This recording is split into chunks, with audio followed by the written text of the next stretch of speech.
Malapit na ang ikatlong window ng FIBA Asia Cup qualifiers at ang Gilas Pilipinas ay handa na para sa torneo na ito.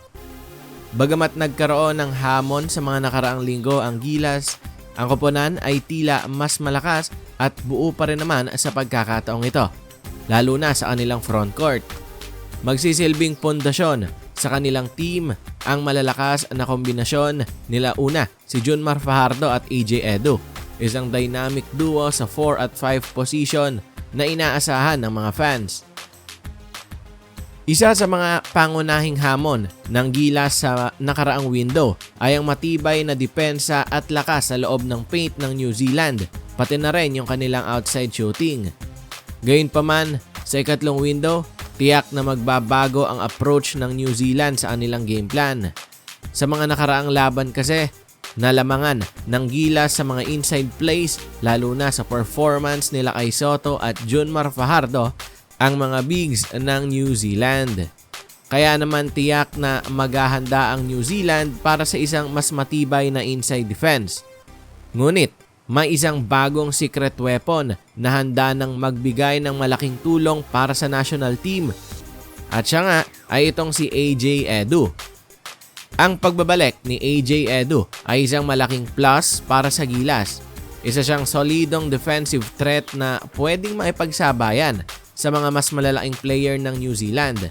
At isang patunay na nga lang din sa kanyang kalibre na yan ay nang siya ang ginawang match-up o kabantayan ng kilala nating lahat, isang NBA star player na si Karl Anthony Towns noong nakaraang FIBA World Cup. Samantala, kahit na wala si Kai Soto sa lineup para sa window na ito, tiyak na ang AJ Edu at Junmar Fajardo tandem ay magpapakita ng matibay na depensa at kakayahan sa ilalim ng basket. Samantala, hindi lang ang mga big men ang magiging key players para sa Gilas sa darating na window. Sa mga posisyon sa wings at perimeter, may mga bagong addition at nagbabalik na tiyak na magpapalakas pa rin sa oponan. At unang-una na nga dyan itong si Troy Rosario. At bagamat may mga nag-aalinlangan sa kanyang kasalukuyang kondisyon at skill set, hindi maikakailan ang veteranong presence ni Troy ay makakatulong sa ating koponan. Ang kanyang kakayahan bilang stretch forward na may shooting range mula sa labas ay magbibigay ng additional offensive threat para sa national team. Bukod pa rito, may decent wingspan at athleticism din naman siya na tiyak na makakatulong din sa depensa ng Gilas. Isa pang magandang development ay ang pagbabalik din ni Jamie Malonzo sa roster. Matapos ang ilang panahon ng pagiging inactive dahil sa injury, muling magsusuong ng jersey itong si Malonzo at magbibigay ng kanyang enerhiya sa koponan. Ang kanyang atletisismo, hustle at versatility ay malaki ang magiging epekto sa wing position ng Gilas. Kayang-kaya niya kasi magdepensa laban sa mga gwardya, forwards, at even mga mas malalaking kalaban kesa sa kanya. At hindi lang siya sa depensa maasahan o hindi pati rin sa opensa. Makikita ang kontribusyon nitong si Malonzo at tiyak na makikinabang ang Gilas sa kanyang pagbabalik.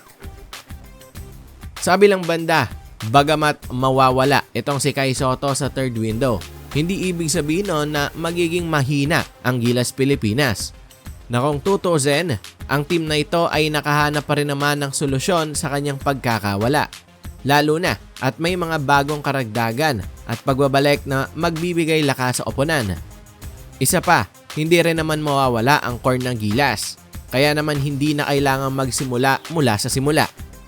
Ang pagkakaroon ng mga key players mula sa nakaraang window at sa orihinal na roster ay magbibigay pa rin ng solidong foundation para sa ating national team.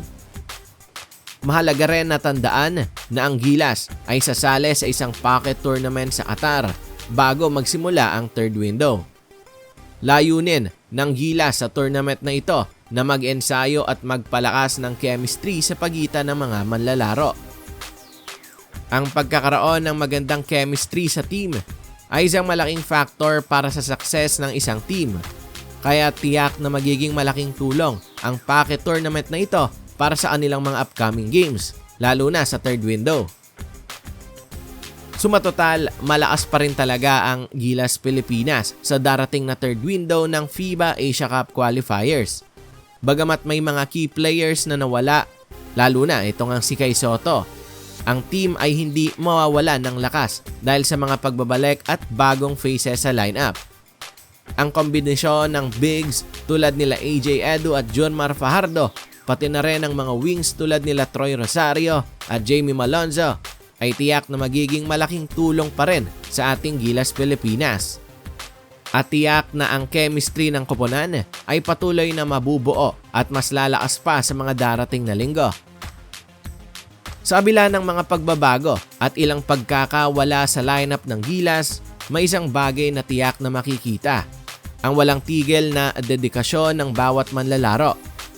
Isang malaking bahagi ng pagkakaroon ng magandang chemistry sa oponan ay ang kanilang pagkakaisa at commitment sa bawat laro. Tinututukan ng bawat isa ang kanilang mga role at kahit na may mga pagdududa mula sa iba, ang bawat isa ay nagpapakita pa rin ng husay at determinasyon. At isang magandang halimbawa dito ay ang liderato na pinapakita nila Junmar Fajardo at ang veterano na rin na si Japeth Aguilar. Samantala, ang isa pa sa mga key factors na magpapalakas sa Gilas sa darating na third window ay ang kanilang adaptability. Ang laro ng basketball ay hindi palaging plano at predictable, kaya't mahalaga ng isang koponan ay may kakayahan na mag-adjust base sa sitwasyon. Halimbawa, sa mga laro laban sa New Zealand, ang Gilas ay tila naging flexible sa kanilang game plan at mabilis na nakapag-adjust despite the hot shooting from beyond the arc ng New Zealand. Minsan, ang mga matchups din ay nag-iiba, kaya't ang pagiging open-minded at mabilis na makapag-adjust ng Gilas sa mga game situations ay magbibigay sa kanila ng bentahe laban sa sino mang kalaban. Kaya't ang tanong, malakas pa nga ba ang Gilas Pilipinas sa third window ng FIBA Asia Cup qualifiers? Well, sa aking opinyon ay oo naman. May mga bagong players, mga veterano at pati na rin ang same core ng Gilas na tiyak na magbibigay pa rin ng lakas at determinasyon upang magtagumpay. Hindi man perpekto at nawala man ang isang Kai Sotto, tiyak na magiging exciting at full of potential pa rin ang paparating na window para sa Gilas Pilipinas. Pero kayo mga ka-courtside, ano sa palagay nyo? Ano ang inyong opinion? Sapat na nga ba itong bagong lineup ng Gilas Pilipinas upang masweep ulit nila ang third window, lalo na yung kontra sa New Zealand? Well, komento nyo lang yan dyan sa ibaba at babasahin natin yan.